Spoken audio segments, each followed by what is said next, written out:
A ceasefire has been agreed in the Democratic Republic of Congo. In a joint statement, the DRC's government and the M23 rebel group say they have agreed to halt fighting while talks for a permanent truce take place. The talks, facilitated by Qatar, could bring an end to a decades-long conflict that has escalated in recent months. For the 7 million civilians who have been displaced by the fighting, the news could mean a long-awaited return home.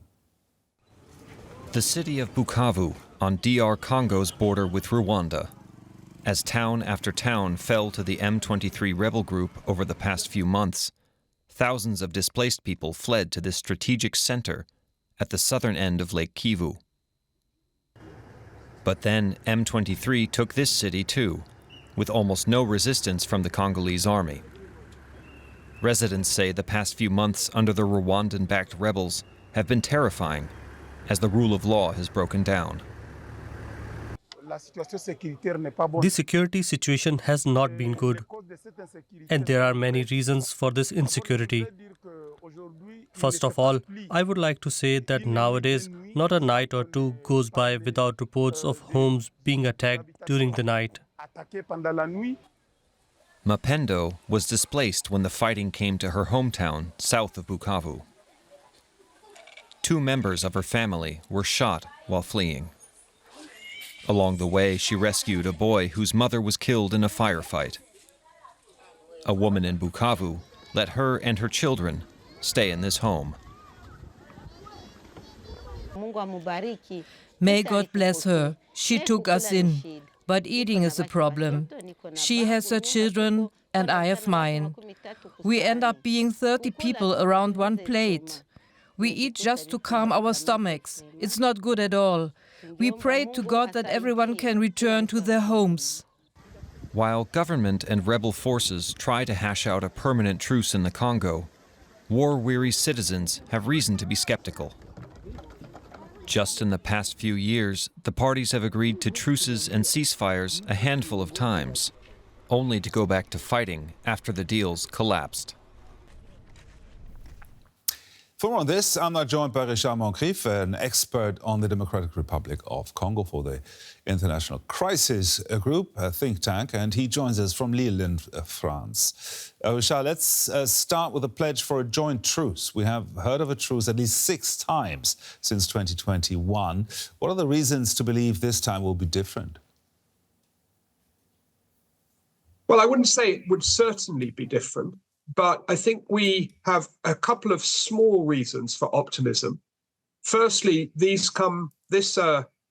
pledge for a truce, well, a ceasefire and then a plan towards a truce is what's been agreed, come from the first actual talks between the M23 and Congolese officials. Up to now, we've had an on-off diplomatic process as tried to get Rwandan officials and Congolese officials to talk to each other. That's been going on for a number of years, around 3 years now, without great success.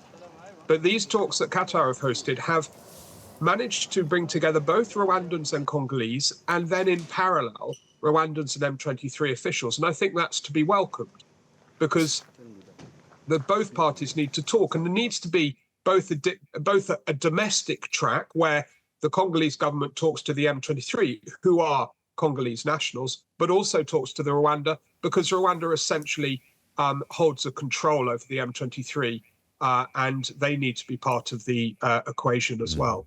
We come to Rwanda in a moment, but we also know that Donald Trump is looking for a minerals deal with Congo. How much of the recent developments there can be attributed to American pressure?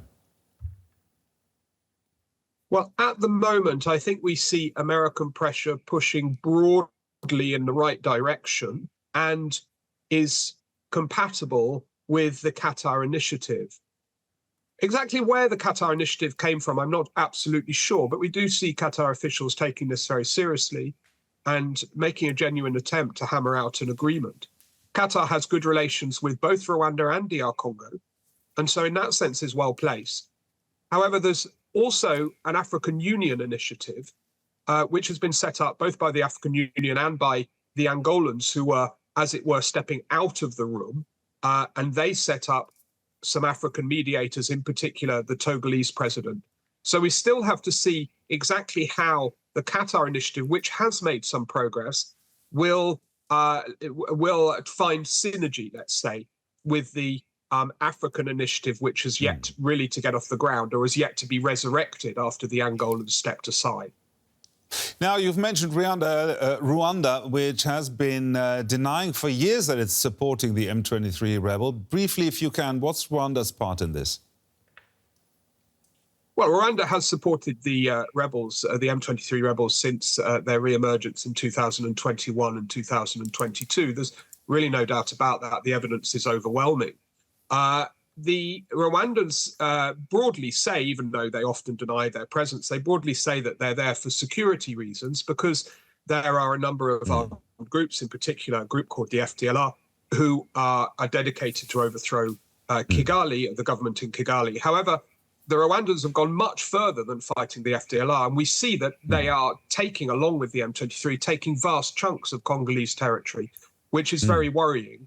And really puts the whole peace and structure of DR Congo and indeed of stability in the Great Lakes region in jeopardy.